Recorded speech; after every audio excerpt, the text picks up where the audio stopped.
Hello and welcome to the Eamon on Track podcast. I am Eamon, and today we will be talking about Pink Floyd's Dark Side of the Moon.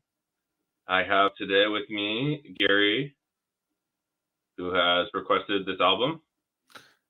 Hey, Gary. Hi. Thanks for having me. Yeah. Welcome. And then I have. And who am I? You're Dave Mader. Yeah. Hi. Good to be here. Yeah. Haven't had you on in a while. Yeah, I haven't been on in a little while, but we're back. Yeah. Simple as that. I will say that. So, Gary, I have some questions for you before we. Oh, good. Talk about this. So, I guess I want to ask, what specifically made you think? Eamon, I don't think you're using the right mic. Right. Can you just check your mic settings?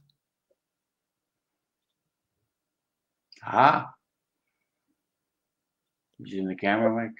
It switched when I plugged in my. There we go. Yeah, much better. Yeah. Nice. Okay. When I plugged in my webcam, it does that. Sorry. So Gary. Yes. First of all, why did you pick Dark Side of the Moon? It's interesting. I wouldn't have done it, but I was actually surprised when I was speaking to your dad that he hadn't heard it yet. So I go, my. So I guess there's some people out around that haven't heard a classic. So such a classic, yeah.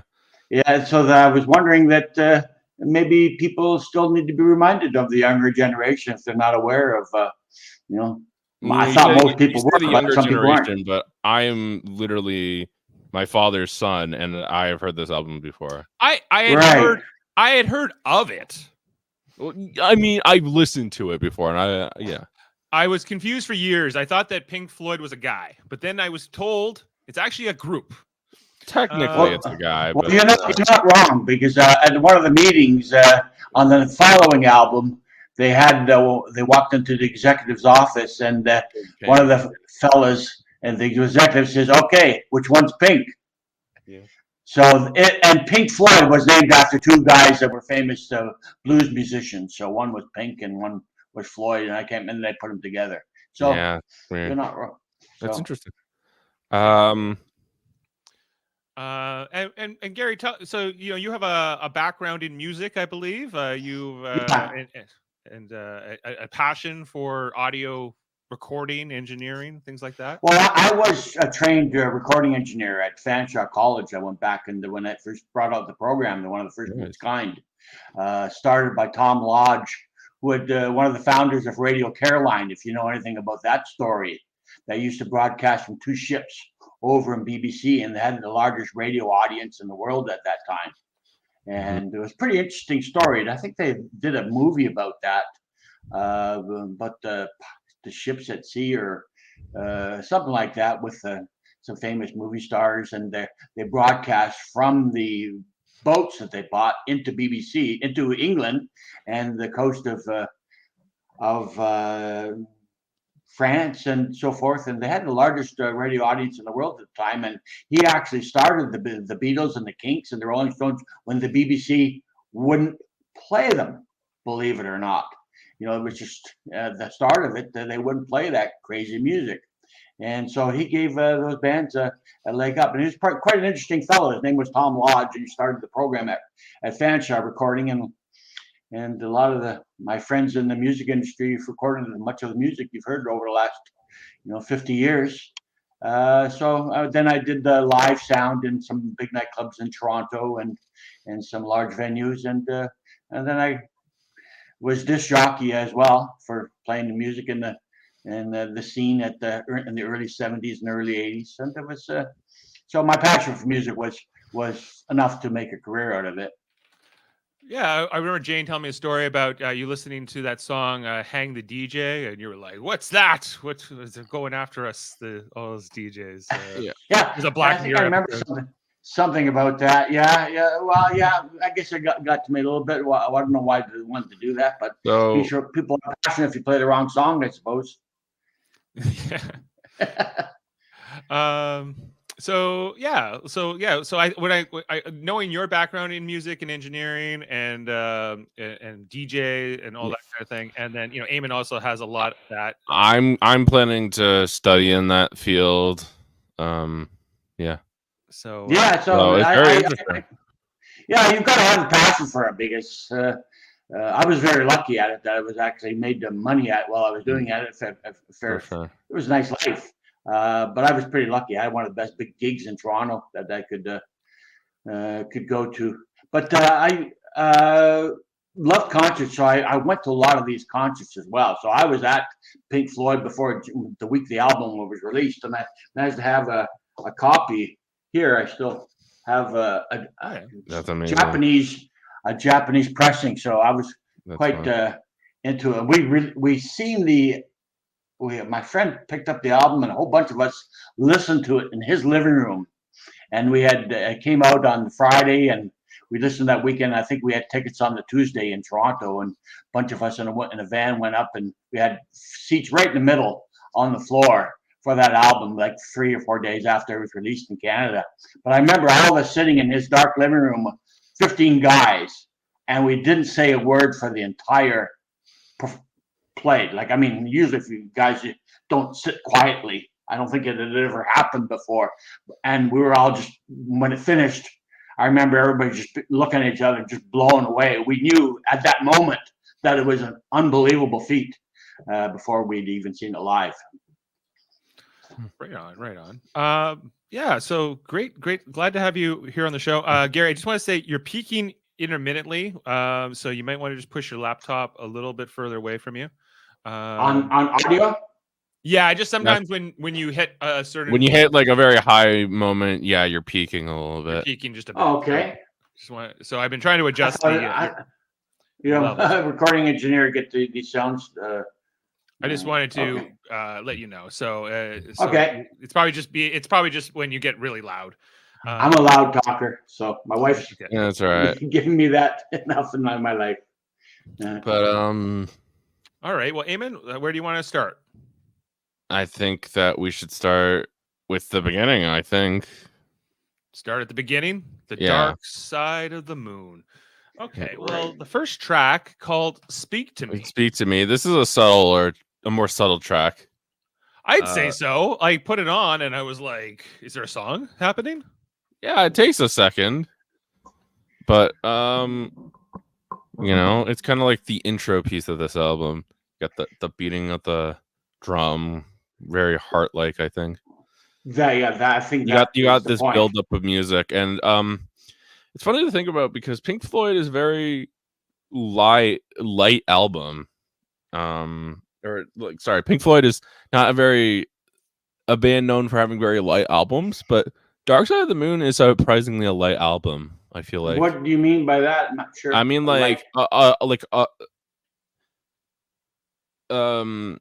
Pink Floyd albums tend to be a lot longer. This one is relatively shorter. Oh, they've got some double albums. Yeah. But, the next following one was a double. Maybe there were. No. It was The Wall was a double album. But yeah, no, this is more of a build up to the next track, which I really like. The Pink Floyd were famous for their sound effects. That was one of the things that they were known for. Even described to me by one of my music teachers when I was younger that they set up was a big deal at the time was quadraphonic sound. And I'd never even heard of the term before. Now we're quite used to it. We're to Atmos sound, sounds like Eamon sound, but Atmos and the surround sound or Dolby 5.1. But at that time, that was a big deal, and they were the first ones to do that. So they would have sound effects with the fly going all around, so you'd be in the concert. Yeah, and that's part of what I love about this album too, though, is the way they use the sound effects to enhance the music. Yes, yeah, they did that without kind of overdoing it. You can easily overdo sound effects. Oh, easy, yeah. But this first track, "Speak to Me," is only like a minute? A minute. Again, it's supposed to be like more of an intro to the next track. Yeah, it's just like this. You're right. It's just like this kind of almost like a heartbeat drum beat. Yeah. It may have been a heartbeat, I think, recorded. But yeah, so I don't know. Like, I wouldn't say it's my favorite song. No, I wouldn't either, but it's not really meant to be, you know? It's not meant to be. So the real intro feels like "Breathe," which is Breathe in is parentheses, definitely in the the air. actual. And I like Breathe. this song. This is a really good song on the album.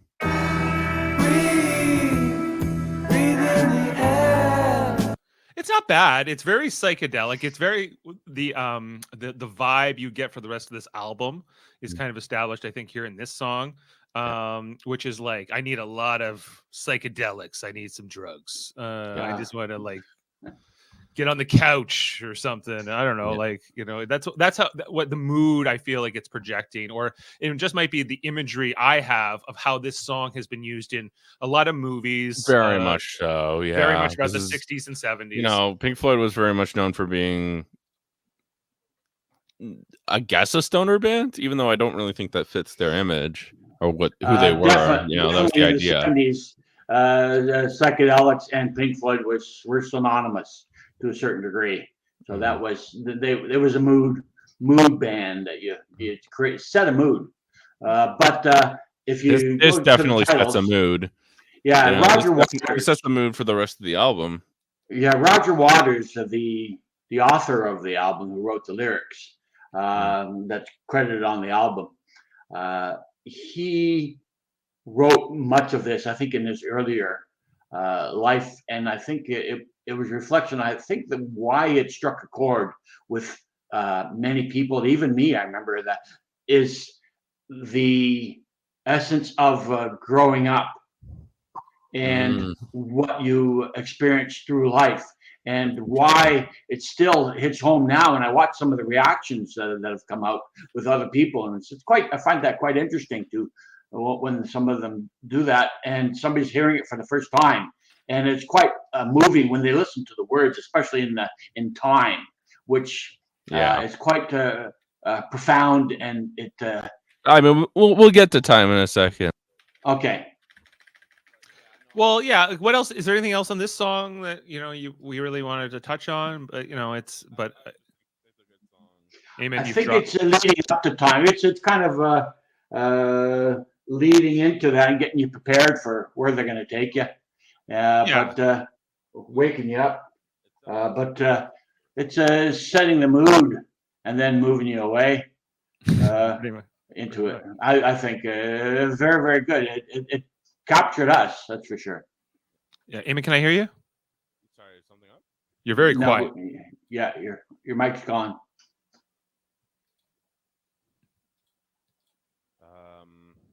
Did you? Very weird. I can boost you, but like you sound very, very low. You might want to check your gain. Yeah. Hold on a second.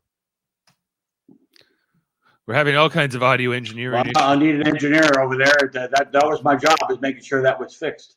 All right, am we better now? Better, but you're still pretty quiet. I have you maxed out on the on StreamYard. Sorry, I'm trying to turn myself up. It was there, and then Yeah, check your plug connections and make sure the wires are tight. Yeah. There we go. There you go. Maybe need a new solder there, which that's what. Yep. One of the things All right, we good? Yeah, we're good now. Yeah, Okay, watch cool. you don't get too close to that mic. Yep. Yeah, of course. Go on like me. Yeah. So Next, we're going to move on to On the Run. On the Run, right. I definitely feel like is my least favorite song on the album. This album is just kind of 5 or 6 minutes of instrumental, and unlike the other instrumentals on this album, I feel like it doesn't really have much of a reason. It's 3.5 to exist, but it definitely shouldn't be this long. My impressions is that you are probably used to all the synthesizers. At that time, that was that was definitely So we never heard anything like that. No, for sure. So that was kind of new to us before, and the way they were definitely dealing with sampling and sequencers. So they were unique sounds. Now it's common, and you can do almost anything these days. But to hear that put in that way, a musical way of the sequencing, was a unique sound. So I can see everything's available nowadays, it might seem plain, but it was a big deal then. That's for sure. For sure. I will say though that because of that, personally, this album is very timeless, but I feel like On the Run is maybe the exceptions to that rule. The synthesizers and all that stuff, it just feels very 70s-ish. It very much feels stuck in its era. They're of the time, that's for sure. But okay, I'm not sure what to say about it, but I still think of it. Other than that, my only complaint really is that it's too long. It feels like it could be a couple of minutes shorter. And it's only 3.5 minutes. It's not the 6 minutes you think it is. Is it really? Yeah. I guess it just feels longer. I think because there is no lyrics. It's just a kind of an instrumental track. Well, but there are other instrumentals on this album that I really like. So, okay, well, I think it's just subjective too, right? Like, I just think it doesn't work. I don't think it doesn't necessarily. It's not my favorite either. It was just sort of like wow, but it's almost like they're jamming, right? Yeah, for sure, in a sense. Okay, time. So I'm not gonna lie here. Time is one of my favorite songs ever because I feel like it's one of the most quintessential songs ever. It's a song that relates to everyone. And it's a song that only gets better as you get older. You can only relate to it more. Personally. I want to remind myself which one this was. Oh, this one. Yeah. Yeah. Right. Okay. Yeah. This is great. This is a great song in a sense. It's got that beautiful intro with the clocks and the metronome, and they got the drums there. And they've got David Gilmour is the person who usually sings on this album. And he brings an amazing soulful performance about it. And it's just this really sad song about this guy who kind of wasted his life because, yeah. He says, each clock at the beginning of the song was recorded separately in antique stores. Yeah, because it starts off with all these clocks, right? Yeah. Yeah. Right. Yeah. They went and bought a bunch of clocks that day. Alan Parsons, who's a famous famous engineer now and a recording artist on his own. One of my favorites. I don't know how they recorded that with he such was the recording technology. engineer. It's not like they had like a something they could bring up to it, record it. They went and just bought a whole bunch of clocks and brought them into the studio, then set them all off to go at the same time, and then mixed them all, blended them all in. Those were back in the the 16-track recording days, or even 8-track. Might have been in that time. I don't know, probably 16 at EMI Studios where the Beatles recorded.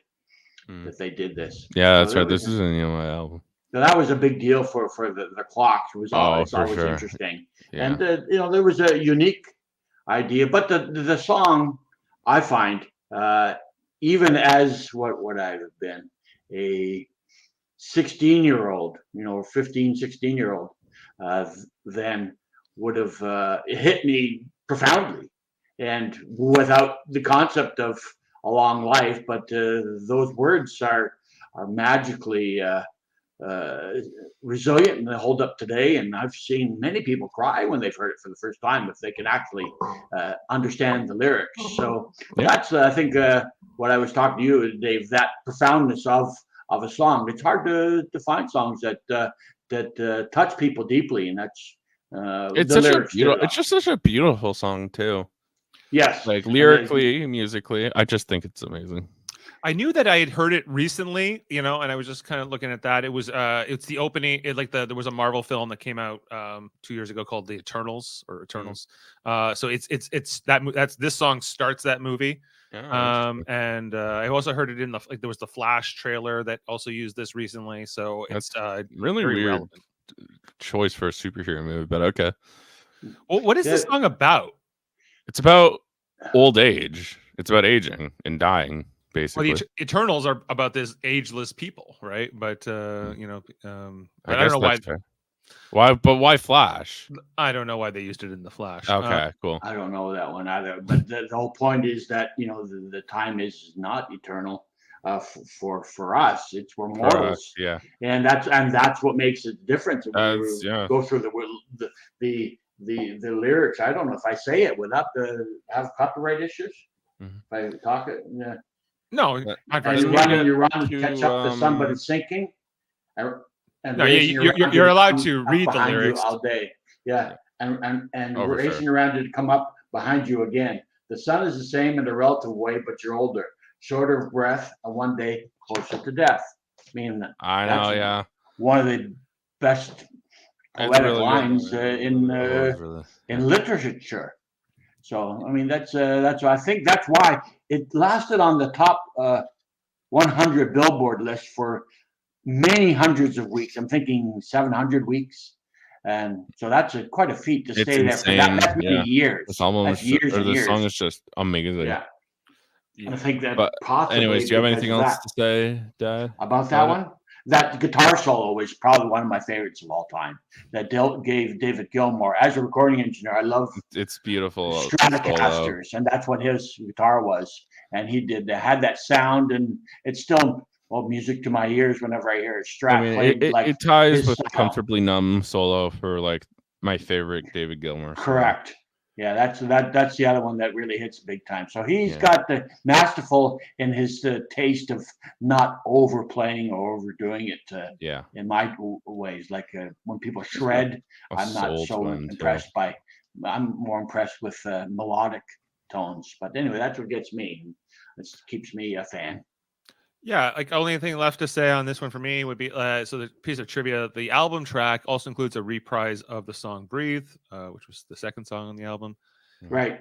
It's the only song on the album to credit all four principal members for songwriting, and the last to do in their discography in general. So that doesn't actually surprise me, but or that it's the last one, but it's crazy that it's the only one on the album. because this is their this album overall, what is their 8th studio album? So this is 1973. So they had already put out 7 albums before, studio albums before this. Yeah. Right. And maybe some live albums too. Mhm. Potentially.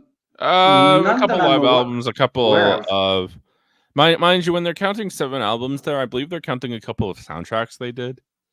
But yes, they did a couple movies. One called More. and I I forget what the yeah. other one's called. Yeah. and, There's one here called The Flaming I think Lips it's and called Zabriskie Point, I believe.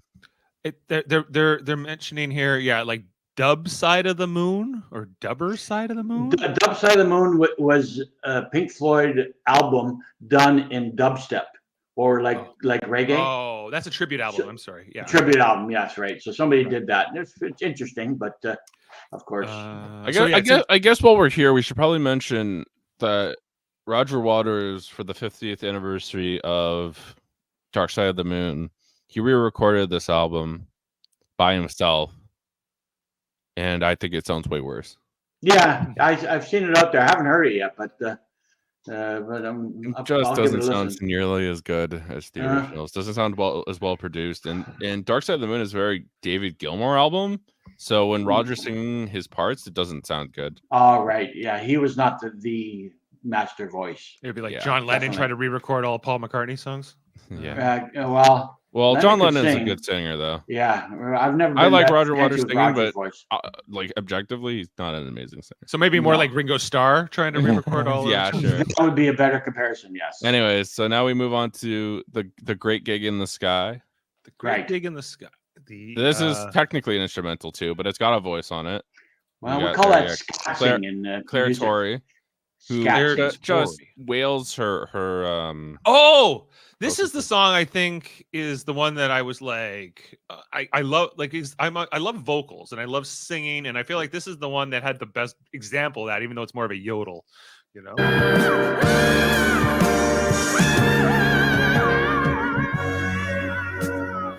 It's almost like a Janis Joplin style. Yeah. No, like this is why I don't agree with people who will say like, you know, just like using your voice like this, like just making noises with your voice, like do twos or something, whatever. It's been a popular technique in jazz I know, but forever. like I will never understand people like criticizing it because it's like it has a point, and I think that Great Gig in the Sky is a perfect example of that. Especially on the way into it with Richard Wright's piano. Yeah. Very, very soothing. It's a beautiful piece that he added to it. Mm-hmm. That's a very, very, That's very nice. very, very elegant piece. Nice melody. Yes. Yeah. Well, it is you could make this, let's say the singing is a little bit reminiscent of a cat being strangled, but in a good way, maybe. Yeah, you could. That's why they call it scatsing. Scatsing, yeah. Like, ow. I think she I took don't it know. on. It just on one sounds take. good. Like she just gives a great performance.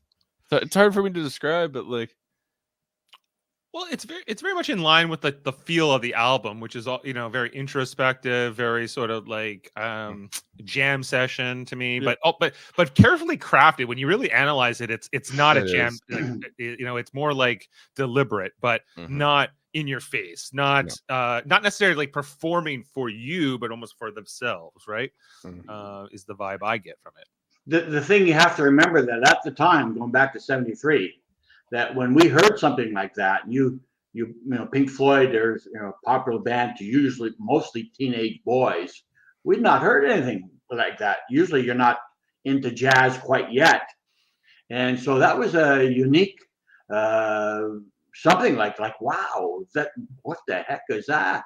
So if you listen to jazz all your life, or you had lucky enough to have the father that was into it that played jazz, you might have been familiar with it, but that was like something that was totally foreign to us, and really kind of mind expanding to hear something so kind of breathtaking. What she did. That's why it's still famous. And when they perform it live, not anyone can do it themselves, so they have to share it with 3 people. Oh yeah, because for sure. one person can't make it through doing that. So it's a mighty chore for vocals. That's true of a lot of the classic Floyd era, to be fair. Yeah, it says that Alan Parsons brought Claire Torrey in to do it. She was like a session vocalist, and Right. so they played her the instrumental track, and they said improvise some vocals. Yep. Yes. And so she did like 2 or 3 takes, and apparently they kept the second take. Yeah. After they thought like it was kind of done, and then that was it. And then they moved on. But it kind of it remains sort of immortalized in some sense, right? Yeah. Yeah. She nailed it. That's Yeah, what you she call did. it. That's for sure. She nailed it. She did really good. I can't complain about it. But anyways, this is the Undecided one. Yeah, that's side one, and then we go into Money, which I think is maybe the most famous song from this album. easily the most famous song off this It album. was an AM radio song. With the samples of, like the ripping, the coins, the cashier sound. Yeah. I don't think anybody that can relate to Money. It's kind of like a great bass line. It's got quite famous bass line, great bass line. Great song about greed. This very jazzy song, you mentioned earlier. It's very jazzy. Jazzy. Yeah, he jazzed it up on that guitar solo. That's for sure. Even that was pretty. Yeah, you got that cool. sax solo. Yeah, I do really like this song, but again, I feel like if it was maybe 4 minutes instead of 6 minutes, it would have been a lot better. It is. How long is this song? It's like 6 minutes. Well, it's that guitar solo and sax solo that takes the time. Usually, when they put it on the radio, sometimes they edit that out so it's shorter. But it was an AM hit, and that was pretty rare for Pink Floyd. That's for sure. They usually have too many songs on the AM. I don't know if you guys even listen to AM ever on your car radio, but when we grew up, our cars had AM radios, and FM wasn't that popular at the time. With our 8 tracks in the car, that's what we had to put in to really enjoy the tunes. When I was a kid, yeah, like it was FM was like everything. Like AM was only where you had talk radio mostly. Oh yeah, right. Yeah. And FM was more, like. Well, that's true. That's still true, isn't it? That's still kind of true, although the radio's not what it used to be. No, there's not much on AM, but they have AM radio that on the new cars that comes in a high fidelity. So it's called stereo AM, and it's clear. I've not heard it yet, but I know that it's out there and it's crystal clear. It's digital. Interesting. So yeah, it's but I mean that's a big deal to make it to AM which it doesn't happen anymore. But even I have old '60s hits. But we grew up on music from the '50s and '60s from the AM. So, but you have to be awfully middle of the road to make it there. So it's a big deal to have made it to the AM. And I think that's one of the songs that did. I'm not sure if many others ever got played on the AM. But that was it. So.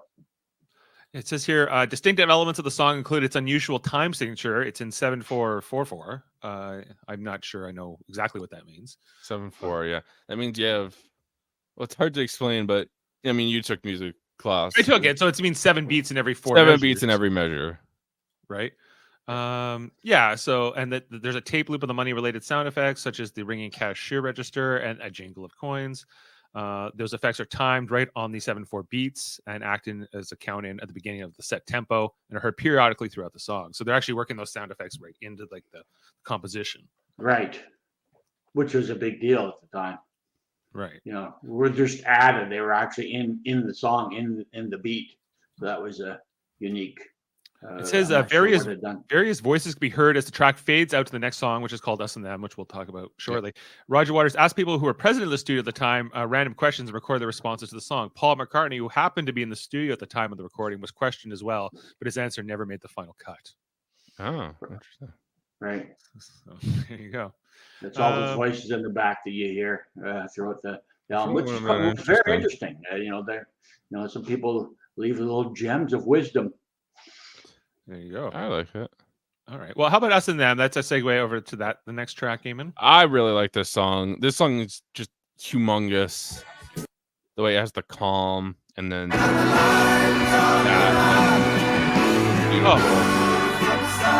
this has like that big yeah, exactly. Orchestra thing. Yeah. Sound. I don't know. I just think this is a great song. I mean, Roger Waters was really good at writing songs about war, and this is one of his best ones.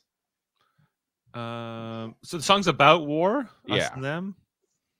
Us and Them. Yeah, his father died in the war. So that was his father died in World War II. Oh, yeah, so very personal. So he really connected to that when losing his father as a young boy. So right. Because he's born in that same early 1940s era. He's like the beginning of the baby boomers, much like Paul McCartney and many other, and Eric Clapton and other British musicians. Right, basically all the Beatles and others. What was I gonna say next on this? This song, I feel like is there what Jane put on this movie called The Wall, which comes out is an album I guess they made later, right? In the 80s. Right. It's an album from 1980. Right. So she put it on one night, and I was kind of watching it in and out with her, and so he talked about his dad died in the war, and that's kind of featured in the movie, and I guess this song kind of relates to that, right? And that story that he's trying to tell in that one. But Jane, I was like, that's not even the same album. Why should I listen to it? She's like, well, you need to see some of it. So, and that's what I did. Right. It's still a very popular album. And a very popular movie album. Too. Very interesting movie. Did you know it was Bob Geldof from the Boomtown Rats? Not until I got to the credits, and then I was like, Bob Geldof. I know that name because he was the Live Aid guy. Live Aid guy. I don't like Mondays. Do they know it's Christmas? And that's him. Yeah, so he was the star of that. Yeah, as Pink. That's right, what his name as is. Pink. Yeah. So Pink is as a character in The Wall too. Yeah. So while we're on that subject, I'll just to go somewhere.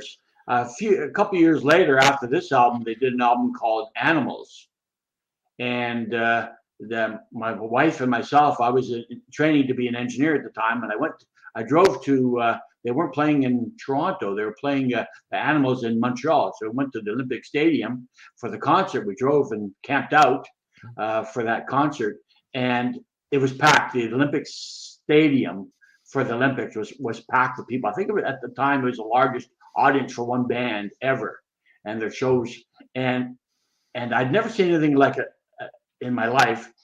My wife, I said, remind me, because I don't think when we get older we're going to believe this.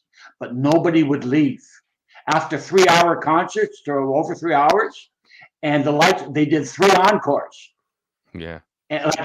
And nobody would leave. And Roger Waters was at the peak of their fame at the time, and till all the lights were on in the place, all the equipment was cleared from the stage, except the drummer from Pink Floyd had a snare drum. Just it was all equipment and people, and nobody left. 80,000 people still staying there. And Roger Waters went up and spit in the face of one of the guys. Wow. I mean, yeah. So he was disgusted with himself, and that's where the wall came from. And because he at the pinnacle of his, but he was going through a marriage breakup, and he was so disgusted with himself for doing that. You couldn't have had any more adoring fans in my life. That's what I remember saying. Remind me of that, because I cannot believe these people. Nobody's leaving after 3 hours, 3 encores. Nothing left on stage. People are just going out of their minds. I've never seen anything like it. Never. Still can't believe it. But and he's at the pinnacle of fame, and then so disgusted that he spits in a fan's face. And that's kind of an interesting story. I couldn't see it. We had good seats. We're right in the middle by that sound engineers, where I always like to sit. But so that's where the wall comes from that moment. Sure. Mm-hmm. Right. But no. Sorry to get aside from. Yeah, no, that's that's really I was just interesting piece. Now we have any color you. Anyways, I just want to say about Us and Them. I really like the song. I think it's got a great balance between the quieter section and the louder section. Anyone else? It's a message song too, right? I think is also like anti-war, but also it's about civil liberties. I think more than anything, it's about the people who get trapped in war, or like who fight wars for other people. It's also, this says the last verse is about passing a tramp in the street and not helping. It's about humanity. It seems like about being not over obsessed with imperialism, consumerism, materialism, those things. I could see that, yeah. Right. Well, he's still very involved in that, even in the Middle East now. But at the end of that, it got, for what of the price of tea and a slice, the old man died. I mean, that says what he was trying to convey there at the end of that, Us and Them. So interesting. Yeah.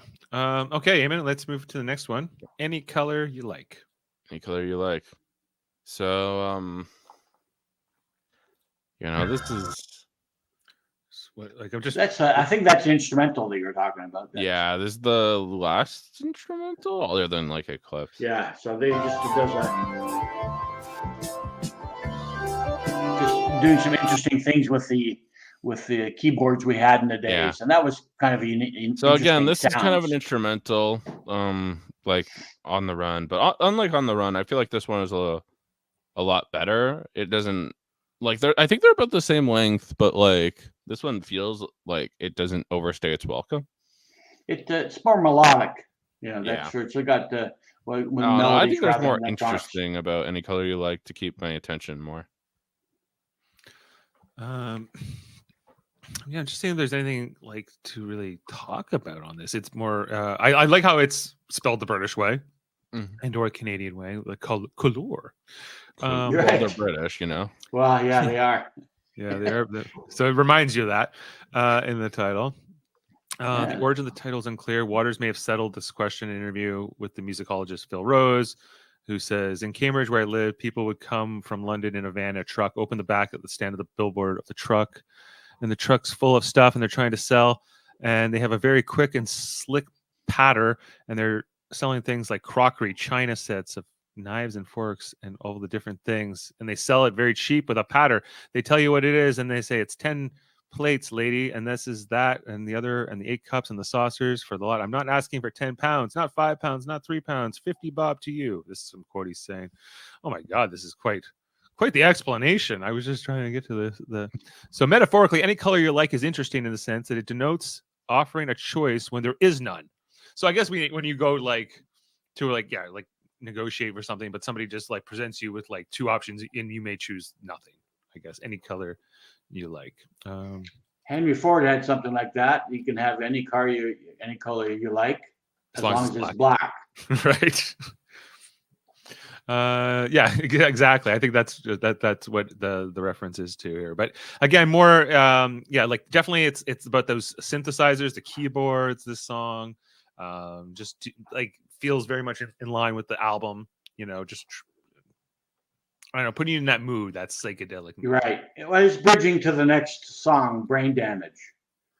Right. Well, maybe we should go to that one next. I'm trying. So this is the second last song. Say that part of what I like about this album too is that it all flows into each other. Like it all feels like songs are almost connected to one each other. It's not like one song starts and then another song starts.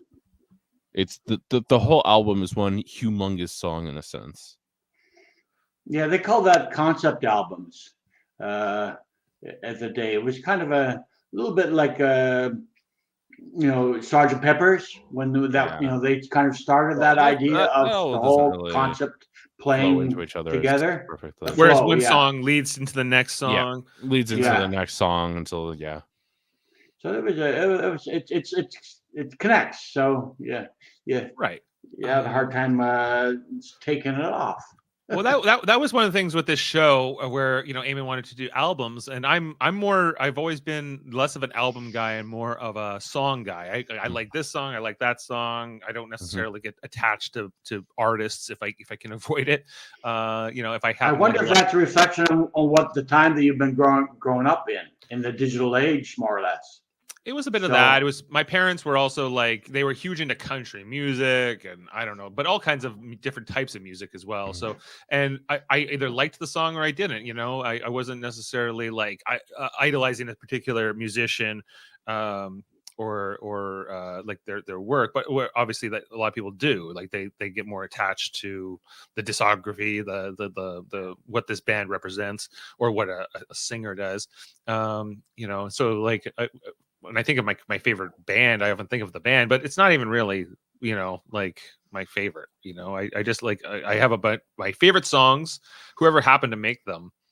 It's great. But then when you listen to something like this, there is an experience here, and I'm going to appreciate it more, as especially through the lens of this show. And it was very much like the song that I like the lyrics somewhat. The lunatic is on the grass. Get the lunatic off the grass. That sort of stuff. This is a reference to a previous band member that was instrumental to Pink Floyd's startup, who David Gilmour replaced, and his name is Syd Barrett. He didn't. And he had issues mentally. So we're losing you on your mic then. You might have a short on your cord. I think I can't hear you. Eamon? Sorry. Your mic is cutting out again. Yeah, there you go. Hey, you got a short. You need to. Yeah, I know. I need to replace this cable. I know. Yeah. But or solder it. Yeah. I don't know what this. You bring it over here, and I'll show you how to solder them. That Yeah, takes for almost sure. every night. Anyways. So I can believe that being that's about Syd Barrett. He was the original frontman of this band, and it was kind of hard because, for lack of a better word, he kind of went insane. There's a lot of different blames. They blame his mental illness. The band blames the studios for giving him cocaine, I believe. No, I think it was psychedelics. It would have been the LSD. Yeah, sorry, LSD. But you have to remember that LSD was legal in the early 60s. It didn't become illegal until much later. So, so it was not. Anyways, it kind of drove him insane, and the band kind of felt guilty about that. So it says he died in 2006 at the age of 60. But really, like a lot of people say, like he died a lot earlier because mentally he was just gone for like a good 30 years. Right. Yeah. You're gone when you're no longer doing what you were doing. You could have a mental death. That's what the album that after Dark Side of the Moon is very much about. Is Wish You Were Here is very much right. Yes, What's interesting about his name, Syd Barrett, is that there's a song. Okay, like there's a famous singer, folk singer. He's actually from Hamilton, Ontario, originally, or like is born there. His name is Stan Rogers. I don't know if you guys are familiar, but Stan Rogers has a song called Barrett's Privateers. We sang that one at my mom's funeral. Like it was kind of like that. I'm a broken man on a Halifax pier, and like that song starts off with "Old Syd Barrett cried the town." It's like the crier of the town who's trying to get like the the crew for this ship called the Antelope together. And I was like, I wonder if that is a reference. Like, I wonder if It might Stan be. Rogers I wouldn't be shocked. was famous in the in the 70s. Yeah, but he was like kind of like from Ontario, but had like these strong Nova Scotian roots, and he was like kind of a folk singer. He very much has that Nova Scotia voice, like the accent. Yeah, well, much like myself, like Nova Scotian parents, but grew up in Ontario. And, yeah, no, I could definitely see that. But you got this song. I don't know. I really like it. It feels like a good end to the album because again, like how "Speak to Me" isn't really like is kind of the intro to the album, but combined with "Breathe in the Air." I feel like "Brain Damage" is kind of combined with "Eclipse" for the ending. I feel like this is a really good ending. We get the title of the album dropped here, "Dark Side of the Moon." Yeah, we'll see you on the dark side of the moon. That's where this comes in this song, right? Yeah.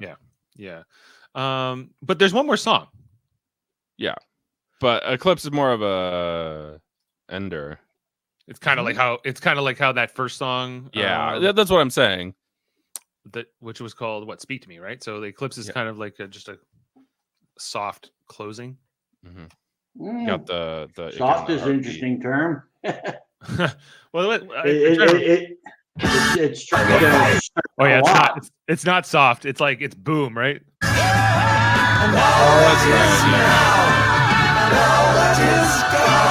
It's good, yeah. It's good. The wall of sound that was made famous by Phil Spector earlier, and that's what they did. Interesting. No, he didn't do this, but he created that wall of sound. It's like a big blast of sonics coming at you and filling the musical spectrum with everything. And that's kind of like that. So it's trying to push you against the wall with its insight, I suppose. That I think that might be leading you to some sort of philosophical enlightenment, maybe. And that was probably our philosophers at the time. So we weren't reading the philosophy books at the time. We knew about Plato and Stoics, but not necessarily studying it. But this was our kind of philosophy. So they were kind of touching us with their lyrics. Yeah, well, I would say most of these songs, like I did listen to it again this morning, and I put the lyrics on, so I was like reading the lyrics as they were singing, and it was definitely better for me because the way they sing, mostly, it's like you don't necessarily, from my perspective, hear those lyrics like you would for some other singers, right? Like so I was like, what is the message of these songs? What are they trying to say? Yeah. Right. Well, I just think it's very interesting to look at lyrics in general too. Right. Yeah, you don't get that anymore with getting a song digitally. But so we sat with these albums. Another reason I'm thinking that maybe you're more song oriented, or people are. But we couldn't afford that many albums. You're lucky if you got a new album a week.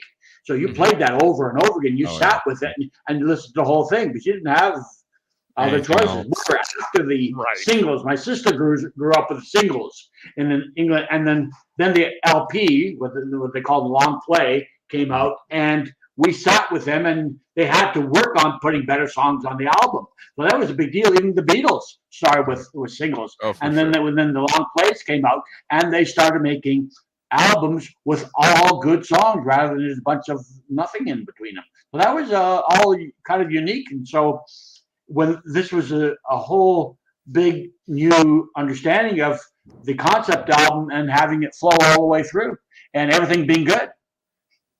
Yeah, well, I think when you're saying like the era I grew up in, I think that what was big when I was growing up was this idea of like mixtapes or like compilation albums or big shiny tunes, that kind of stuff, where it was like, well, we'll just take like the most popular singles from all of like the top artists and we'll put those together. And so I think that's part of the reason, I'm more song orientated versus like I want to listen to an entire album, because my experience was, I remember the first album I bought was like Bon Jovi or something. And I was like, I only like 2 of these songs. The rest of these songs are like, suck. I don't care, that's where maybe also pushed me in that direction, because you're but that's why Apple did so well. You're very much right, Gary, that because I never had to deal with that. I could always just look up a song on YouTube if I want to, or an album if I want to listen to it. Yeah, so the world is so different now from what we grew up with. So I'm actually shocked at the resurgence of vinyl. As an audio engineer, when we got the digital, we were happy that we didn't have to listen to vinyl. Like the having the big album, Yeah, I get that now, but sonically it doesn't make sense. But I think people like being forced to sit down and listen to the whole side, which they've never had to before. And that's the only thing I get about the resurgence of vinyl to me. Because sonically, as an engineer, an incredibly digital recorded record versus a vinyl, there's no comparison. I think the digital is superior and a good system. Right. I agree with you, because I was like, the idea of going back to record players and people saying they sound better, I don't quite get that, because you hear that popping kind of sound. Right. Yeah, and that's why I had a Japanese pressing, because they're so terrible. So I spent a fortune on that record. To have the vinyl pressing, which they use thicker vinyl and less popping and stuff like that. But now I have it in digital. But I get that tactile sense, putting the record down and sitting and being quiet, opening the big sleeve and reading the words. Especially this is the epitome of sitting back here and reading the words while you listen to this album. That was. I realize now we didn't really talk about the cover. We could talk about that now. Yeah. So we got the very famous cover. Very famous cover. I very much like this cover. As much as I hadn't really listened to this fully before, You've definitely seen this. I've seen this. It's on tons of shirts. Oh yeah, you've seen this cover. The prism, like it going into the color like prism. I don't know what is. I guess it's coming from the I like left it. side. And they put a whole bunch of stuff inside. The book, yeah. What else? So what else is like lyrics of the songs, right? And what else are they including in that? But it used to be more of a product, almost like when you would buy a DVD too, and you would get like that whole like companion piece. For sure. I like that. But of course, that all went away. Especially when CDs came along, because they would have some of that stuff, but it's on a much smaller book, right? So you're reading this little card. And then, of course, when we went fully digital, like we don't have that anymore. Without physical media, we lost that really completely. So now all you get is that one little square thumbnail from the album, and that's it. Again, I think another why people like vinyl is because you get all that stuff. Yeah. So from that perspective, I would say, you'd rather have a vinyl, just like how maybe you'd rather have a laser disc than a DVD, just because it has that that's in that bigger format, right? Yeah, for sure. I think it's about having the actual paper after the vinyl's on. That's what I'm thinking it is. Yeah. You've got that. It's more human scale. You can sit and read it. Anyways, are we ready for ratings? I think we hit a lot of the trivia, so I'm just going to bring that in here. I'll make it bigger so we can all read it. One sec. Okay. So, share screen. All right, you can see that. Yep. All right, so let's see, we go 195. Okay, so The Dark Side of the Moon from 1973 from Pink Floyd, 10 tracks. It's only 42 minutes and 50 seconds. It's a very light album. It's one of the shortest albums here. It's the shortest album we've done so far on the show. Not quite. Rum Sodomy in the Lash is about 5 seconds longer. Oh, 5 seconds longer. Yeah.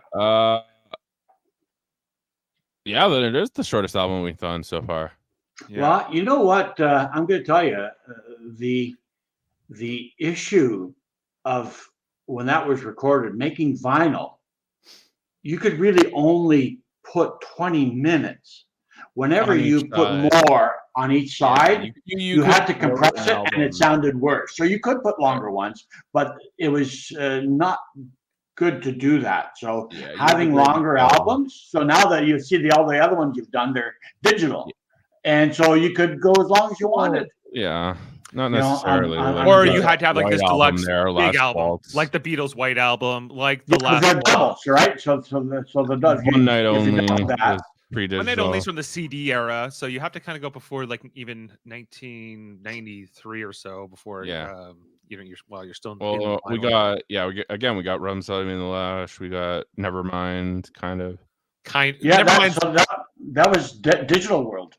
That was all the digital world. That was like the turning era. Like CDs came out in the 70s technically, but they weren't like my parents weren't really buying CDs until I was about 9 or 10. Yeah, so around 92, 93 sort of thing. But nothing here is that I see was constrained by the vinyl, the early ones. So, the double album was 2 albums, so you had to 80 minutes, so you could put it on there without any problem. So you didn't have to compress, and that's otherwise the other ones are all digital. Mm-hmm. Right. True. So that's the reason why you're thinking this is light. So some people did squeeze it, but it lost in sonic quality. That when you put more than 20 minutes on the side, it was sonically not good. Mm-hmm. Anyways, let's move to music. I think that the music on this album is a 10 out of 10. It's a beautiful album. Sounds really good. Just perfect. You're giving a 10? Yeah. Okay. Let's go to Gary. Gary, what would you give this out of 10? For music, so sonically. I'd have. This is probably one of the greatest albums of all time. So I don't know how. I think everything else is compared against this, pretty much. So I don't know where else you go. 10, I'd have to say. 10. Yeah. Sorry to bring things down. I'm probably going a 6. Yeah. I knew you weren't gonna like this album as much, so that's fine. It's just not as for me. There's nothing wrong with it. It's just it's less my style. That's all. Well, music is personal. There's we're not talking about. Yeah, it's personal. I think I'd give this like a 8 out of 10. For lyrics, 8 out of 10. Very good. I really like the way the lyrics work with the album. To be fair, a lot of the songs on this album are like instrumental, but I don't know. When there are lyrics, I think they're very poignant. Talk about good issues. Really good. For the lyrics for you out of 10, Gary, what would you give it? I'd have to say 10 again. A few albums touch me in that way. I don't know if I allow them the chance so much these days with the way digital is, but definitely they did, and it's still significant. And the way I see people watching it, I'd say it still strikes a chord with people nowadays when I watch some of those reaction videos. Kind of surprises me. For me, like I think once we were actually starting to talk about the songs and realizing how much more message was in it than I was even picking up on just listening to it, I definitely have my rating has gone up here than it would have if we had just when we had started. But I wouldn't say that this is like lyrically the most personal for me either. So I'm probably more again like a 6. That's fine. I get that. All right. Pacing. I'm going to give this pacing a 7. 7 for pacing from Eamon. Okay. Yeah, because it's very well paced, but again, like On the Run, I feel like is too long. Money, I feel like is too long. That's the reason that it's only getting a 7. But it's only a 42-minute album. Like, it's not about the whole length. It's about if a song goes too long for me. Right. And a couple of the songs did feel a little long for me, but I would say that like it starts very quiet. It starts with that drum heartbeat thing, and then and then it gets into it, and it does crescendo and have like a finale. So I think that the pacing is maybe one of my favorite aspects of this album. So I'm probably gonna go 8 on pacing. That's Gary's. Oh, that's Gary. Sorry. What's your rating on pacing? Well, I'll keep it at a 10. Yeah. 10 from Gary. Okay. But yeah, that's explained. It's an 8. Visually, this album is a 10. It's so iconic, and even like. Well, even is it just like that album cover? Is there anything else in the album that's like super visual, or is it just like got the gatefold and there are posters in it?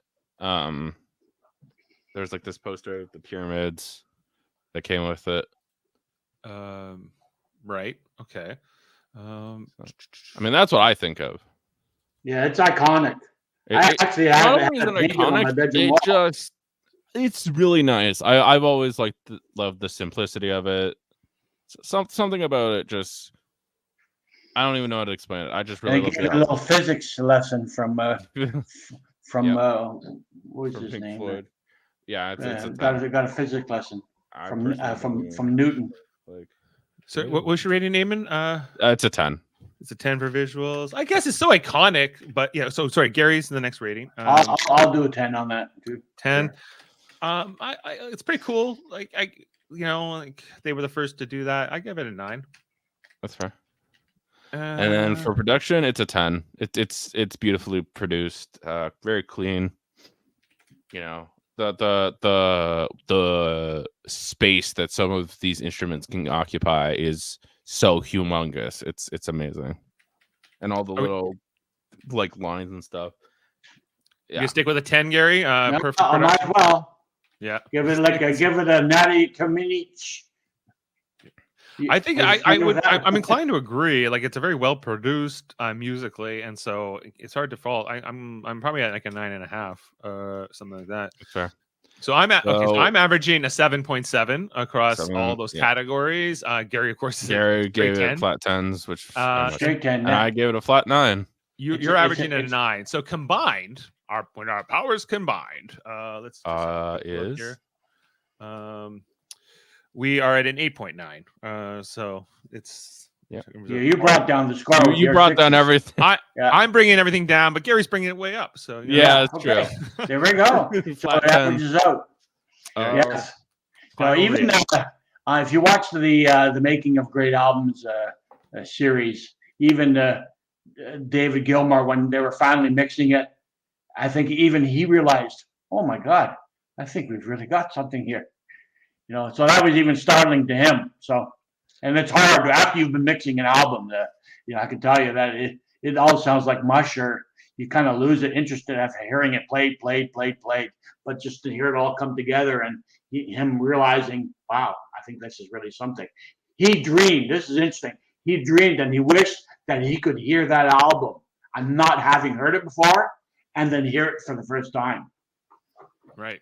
Anyways, Because he's never heard that. He's always heard bits and pieces and part of it. So he's never had that experience that we've had, or that I certainly had that night that I'll never forget, that we all just heard that on my friend's mother's stereo system in the living room and went, whoa, that was something. okay. Anyways, so we are part of a United Federation of Podcasts. We've got let's see here.